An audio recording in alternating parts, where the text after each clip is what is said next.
Bonjour les amis, j'espère que vous allez bien, que vous portez bien. Comme vous savez, hier, les Lions indomptables du Cameroun ont remporté la CAN féminine. Et il y a il y a deux sorties qui m'ont fait rigoler, deux sorties qui m'ont fait rigoler. Je commence par la première, c'est celle de Mathias Onangini, qui félicite les joueuses, les Lions, félicite le MINSUP et enfin félicite la FECAFOOT. Et vous voyez bien, c'est un message où il répond à moi au col, en disant à moi au col que si on veut même compter, en fait, en moyenne, la note est de 1,25 sur 20, quoi. Pour dire qu'en fait, ils ont gagné, mais après, ils ont échoué, quoi. Vous savez, moi, ça m'a fait rigoler. Pourquoi? Parce qu'en fait, c'est là que vous vous rendez compte que au Nangini, c'est stupide quand même, hein. Vous savez, moi-même, je suis un Nibou, hein. Je suis un Nibou, mais il faut quand même avoir la grandeur de reconnaître quand il y a un résultat positif. Oui. Il faut avoir cette grandeur-là. C'est pas facile, mais oui. Il faut quand même avoir la grandeur d'esprit de dire que j'avais dit que Samuel Eto'o ne remportait rien, il a remporté une chose. Il m'a gagné là-dessus. Vous savez, c'est ça aussi le courage, hein. Il faut avoir le courage de le faire. Je pense que ce coup-là, Mathias Onangini aurait dû se taire. Voilà. Ou il aurait dû tout simplement féliciter en disant félicitations aux Lions, félicitations au Minsu, félicitations à Samuel Eto'o. En tout cas, félicitations à tout le monde et s'arrêter là. Pas besoin de dire 1,25. Ça montre un peu l'aigreur, ça montre un peu qui il est, quoi. Vous voyez un peu. Donc, les Lions et notre Cameroun ont fait un beau match, très beau match. Elles ont gagné. Elles ont rentré le trophée au Cameroun. C'est bien. J'ai dit tantôt que pendant ces moments difficiles, c'est aussi bien. Vous savez, les gens commentaient sur me disent non, Arthur, on veut le changement, c'est nous distrait. Oui, ça nous distrait, oui. Mais n'oublions pas qu'on est quand même des patriotes et on reste camerounais. C'est-à-dire que s'il faut gagner un, deux jours ou pour dire pour jubiler, pour être fier, parce que ce sont nos sœurs aussi. Elles remportent les premiers cannes, donc on doit être avec elles, on doit féliciter, on doit les saluer. Et c'est pas pourtant qu'on oublie que le changement doit arriver au Cameroun. D'ailleurs, la deuxième personne que je parlerai dans la vidéo, vous allez comprendre que c'est Poulbia. Parce que effectivement, Poulbia aussi m'intéresse. Parce qu'il a fait sortir sa page Facebook où il félicite les Lions indomptables du Cameroun d'avoir remporté. C'est-à-dire, c'est ce message Facebook-là qui vont nous dire que Paul Biya a félicité les Lions et que Paul Biya a en fait, que Paul Biya travaille. C'est-à-dire que des messages Facebook sont faits par d'autres personnes. On sait que Paul Biya ne gère pas une page Facebook. Paul Biya ne gère aucune page Facebook. Paul Biya n'a pas la force de gérer une page Facebook. Ils vont nous dire maintenant que non, comme vous savez, le président Paul Biya suit, ou que le président Paul Biya a souhaité, a même félicité les Lions et notamment. Mais il est où? La question que j'aimerais lui poser, c'est qu'il est où? D'habitude, Paul Biya reçoit les vainqueurs au palais. Voilà, c'est les coutumes de Paul Biya. Il reçoit les vainqueurs au palais. Mais pourquoi ce tour-ci n'est pas là? Pourquoi il n'est pas là? Pourquoi il est absent? Pourquoi il n'est pas là? Pourquoi maintenant il ne reçoit pas les lions au palais? Oui, parce que ils vont faire. Je pense qu'ils ont l'habitude. Je pense que c'est devenu des habitudes même. C'est-à-dire qu'on fait une publication Facebook et on vient par là nous dire que voilà la preuve que votre travail. Voilà la preuve que. Donc vous aurez compris que si Paul Biya lui-même n'est pas rentré pour féliciter les lions, vous comprenez que ce monsieur est gravement malade. Paul Biya doit être dans un état de santé délétère à un niveau que vous imaginez même pas. Donc ce mot de félicitation en fait n'a aucun sens. Ça n'a aucun crédit. Vous voyez un peu. C'est-à-dire que ça montre vraiment qu'il a abandonné le Cameroun, il a abandonné le pays. Vous voyez. C'est-à-dire que Paul Biya profitait des victoires des lions pour s'asseoir davantage pour asseoir son pouvoir. On a toujours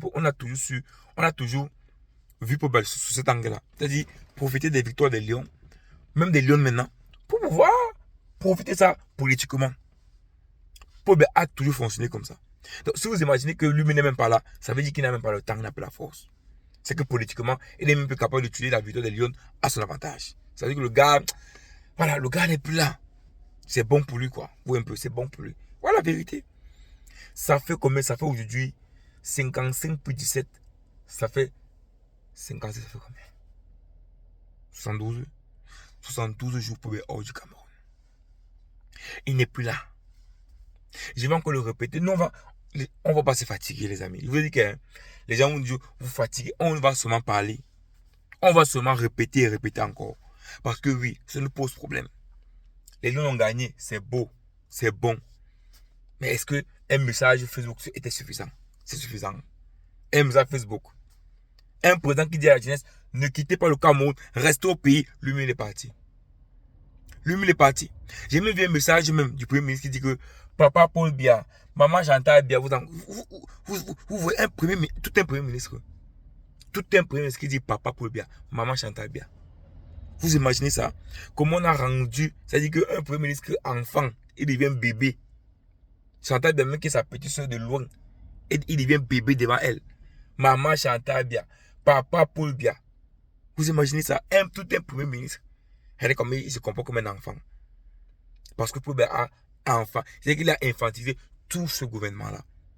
Parce qu'on a l'impression que sans lui, et en fait, peut-être que c'est même vrai. Est-ce que sans Paul Biya, ils vont exister même? Sans Paul Biya, ils n'existeront pas. Oui. Sans Paul Biya, tous ces gars-là du gouvernement, ils ne vont pas exister. Et leur vie, leur fonction en dépend de Paul Biya. C'est une vérité. C'est pour ça qu'ils ne nous lâchent pas. Ils ne vont jamais nous lâcher à cause de ça. Parce qu'effectivement, Paul Biya est le Dieu vivant. C'est lui qui les permet de faire tout ce qu'il veut au pouvoir. Voilà la vérité. Et donc aujourd'hui, voilà les Lions, le Cameroun fête, le Cameroun célèbre une victoire. Paul Biya a fait un message en étant en Suisse. En étant en Suisse. Et on nous dit qu'il est en forme, qu'il se porte bien. Non. Ouais, les amis. Non. Il ne se porte pas bien. Je ne sais pas ce qui se passe au Cameroun. Je ne sais pas ce qui va se passer, mais plus le temps passe, plus je me dis qu'on est en train d'aller dans quelque chose de très très mauvais au Cameroun. Oui. Plus ça dure, plus on prend le temps, plus, voilà, vous voyez un peu. Les gens pensent qu'on oublie, ouais. Les gens pensent que non. Tout à l'heure, je ferai une vidéo sur la pensée de Moïse Kamto. Vous allez comprendre que Moïse Kamto le dit clairement. Vous savez, Moïse Kamto a parlé du silence. En tout cas, on va faire sa vidéo tout à l'heure. Sa dernière vidéo de la journée. On fera sa vidéo tout à l'heure. Et qui montre une fois de plus qu'aujourd'hui, le Cameroun, c'est même plus qu'on n'est plus gouverné. C'est comme si on n'était même plus en fait. Vous voyez un peu. C'est comme si même à l'extérieur du monde, même, on risque d'oublier le Cameroun. Parce que Paul Biya a refusé de laisser les clés à une autre personne. Même au sein de son parti politique. Même au sein de son parti politique. Et aujourd'hui, on se trouve dans une impasse.